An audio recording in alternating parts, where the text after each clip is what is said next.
বন্ধুরা, অঘ্রাণ মাসে বাড়ি থেকে কোনোভাবে কালো বেড়াল বা রাস্তাঘাটে দেখতে পেয়েছো, বা তোমার বাড়িতে বেড়াল বাসা বেঁধেছে, বেড়াল কান্নাকাটি করছে, বেড়ালের বাচ্চা দিয়েছে, এরকম হয়েছে, তাহলে কিন্তু বেড়ালকে বলা হয় অত্যন্ত রহস্যময়ী। বেড়াল, কুকুর, পিঁপড়ে, গরু, বাঁদর, এগুলো কিন্তু শুধুমাত্র জীবজন্তু নয়, এগুলো দৈবিক এনার্জি আমাদের কাছে বহন করে নিয়ে আসে, সন্দেশ খবর বহন করে নিয়ে আসে।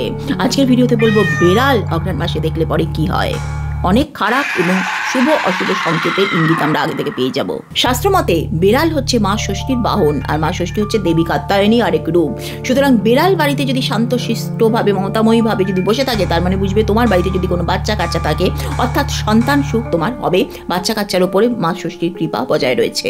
অঘ্রাণ মাসে যদি বেড়াল ঢুকে তোমার বাড়ি থেকে দুধ বা কোনো আমিষ জাতীয় জিনিস খেয়ে যদি বেরিয়ে যায় এটো করে, তাহলে কিন্তু সেই জিনিসটাকে অত্যন্ত অশুভ মানা হয়। কিন্তু এই বেড়ালই আবার দীপাবলির সময় যদি ঢোকে তোমার বাড়িতে, তাহলে কিন্তু সেটাকে শুভ মানা হয় মা লক্ষ্মীর কৃপা, অর্থাৎ তোমার টাকা পয়সার যোগ রয়েছে।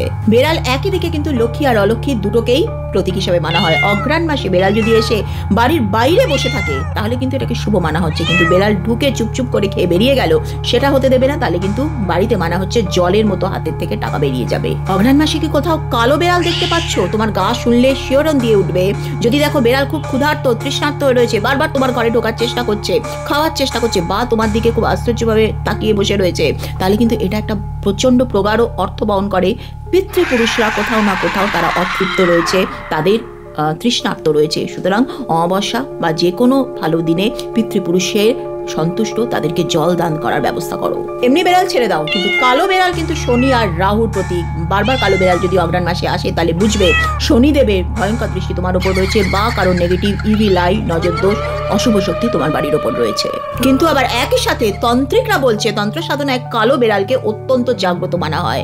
কালো বেড়াল যদি আবার তারা বলছে ঘরে থাকলে তোমার যদি কোনো বাস্তু প্রবলেম থাকে, কোনো নেগেটিভ এনার্জি থাকে, সেটাকে সে শুষেও নিতে পারে। সুতরাং একটাই কালো বেড়ালে কিন্তু দু রকমের দিক রয়েছে। কালো বেড়াল দেখলেই তাকে দূর দূর করে তাড়িয়ে দেবে না।